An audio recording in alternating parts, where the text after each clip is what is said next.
Let's have this week's Here's How. And this week, here's how to deal with a cold caller. Ask them what colour underwear they think you should wear.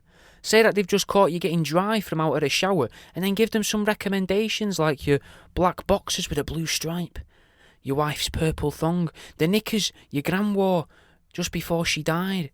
And if they stay on the line, they're a consummate professional and should be treated as such. Using another device, play the sound of someone crying, then pause it every 15 or so seconds to splutter something about how much you loved them and why did they try to climb on top of that fridge. Claim you understand that, when people get older, their brains go a bit weird, but what was the point in wearing the shin guards and knee protectors you got them and not the helmet? Say, sure, that's me mum, I'll go and get her. She's just with a friend upstairs. Literally, walk around the house and open a door and say something like, yeah, I can see she's got her hands full, Harry, good for you, but this isn't the only time this week that she's had her hands full, and I'm quite frankly, Harry, sick of it. Hold the phone away, then mumble louder and more aggressively.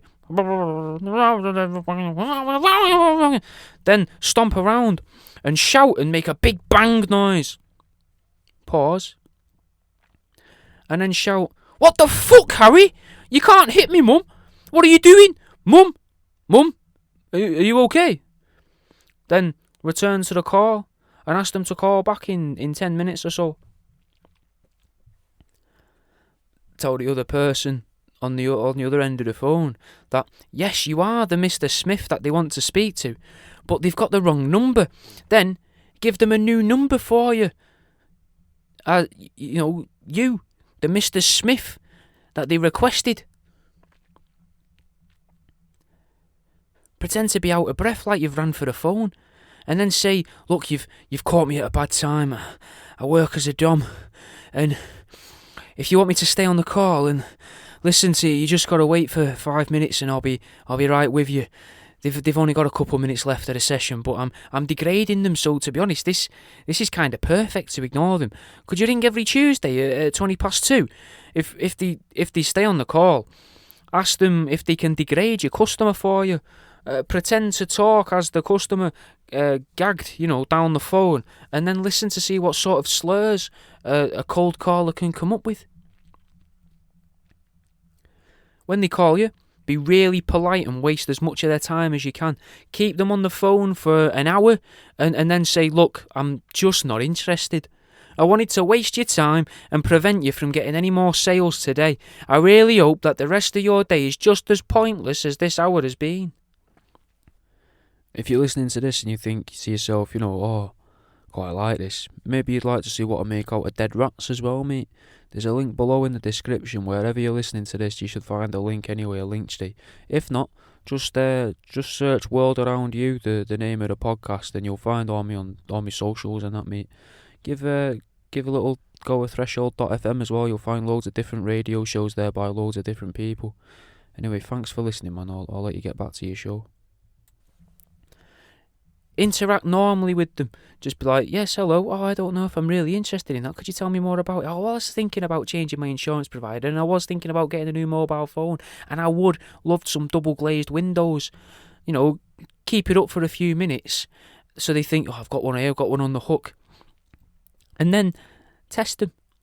Start abusing an imaginary dog. Treat them like your counsellor. If they've asked for the wrong name, if they've rang your number and asked for the name that isn't yours, give them your real problems. It's not going on record. And if they get your name right, though, tell them some imaginary problems. If they let on to you where they work and you can kind of guess from their accent, then look up the office whilst they're on the call. Look up where that is, the area around it. Then look on the LinkedIn for that place and find this member of staff and describe how that member of staff looks to this member of staff that's rang you. Tell them that you now know what they look like and you're now friends and you can't wait to see them later. Ask them what shift they're working, and if they stay on the phone, look up what bus stops are local and near their office and ask them which bus they get out of the list of available buses that you already know. Do you get the 11? Do you get the 18? Do you get the 19? Do you get the 42? I bet you get the 42, don't you? You look like a fella that lives in Didsbury. Do you know, that sort of thing? Have a holy book like Dianetics by the phone, and whenever you get a cold caller, read aloud from wherever you left off with the last cold caller.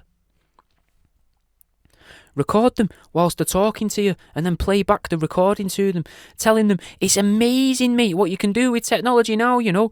I've got this program on my computer that can turn text to speech, and it should be able to use your voice now. Thanks for this, mate. I'm going to add you to the collection. I use these microchips, you see, that I got off a Wish, that allows you to program little sayings into them, about 10-second snippets. They're button or pull cord operated, depending on how I decide to wire them up. And I think I'm going to have you in a rosy-cheeked brunette crocheted doll I've been working on. I'm going to call you Mary, and you're going to watch me masturbate over this video on YouTube that I quite like of a frog and a chimpanzee. And that's the end of this week's Here's How.